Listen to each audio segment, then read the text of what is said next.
د نوښار ملي خیل علاقه کې 1500 کاله پخوانۍ ونه اوس هم موجود ده.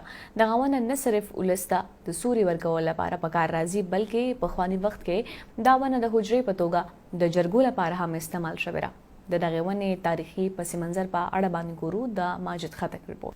د نوښار ملي خیل کلي کې د کچه بیره په نوم یو داسې ونه موجود ده چې له خپله تاریخي منلي شوي اهمیت له کبله خپل یو زوړ او لوړ مقام لري. د 500 صدیو نه زیات عمر لرونکې دا ونه سوری سره سره د هغه وخت مقامي خلکو حجره ګڼلی شوه.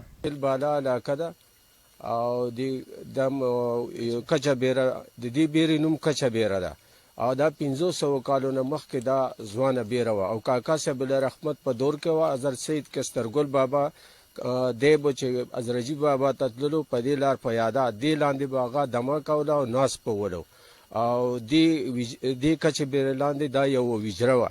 دې کې به فیصلې کېدلې او دغه به کېدلې جرګې مرکې به کېدلې. دا ټول کلي خلک به راغونډېدل او لکه مشرانو دا خبره اورېدلې ده چې دا بیره چې کومه ده چې کومه په کچه بیره باندې یادېږي.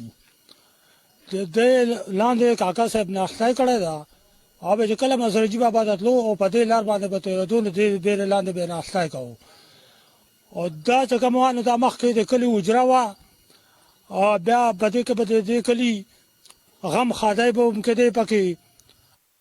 د هغه وخت مقامي خلکو دنیاوي معاملات د ژوند نرمې سختې غم خوشحالي آداب کلتور او روایاتو یو درسګاه حیثیت هم لرلو. کومه ولاړه د لارې درېیمه حصه پاتې شوې ده او څلور درې حصې ته ختلې ده. دا تقریبا تر هغه پورې به داسې خورا ورا دا کورونه مورونه د دې سورې د لاندې وو او بس د وخت سره لکه دې باندې غزاول شروع شو و لکه ورو ختمېږي. دا اوس پکې ډډه شوې ده مکې نه ختمه ده.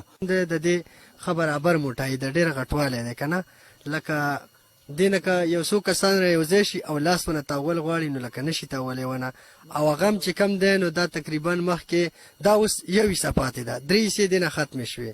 د دې لاندې کم از کم د کلي 80 ماشومان هر ټیم کې لوبې کرکټ کوي نو دا بیا د هغې نه پس سکول جوړ شو. موږ ته مشرانو ووایي دا تاریخ دی چې د دې لاندې پرایمري سکول جوړ شو نو موږ پکې دې کې خپل هم سکول ویلی دی نو بیا د لاندې به موږ هم خپل هم لیب هم کولې بلورې به هم کول.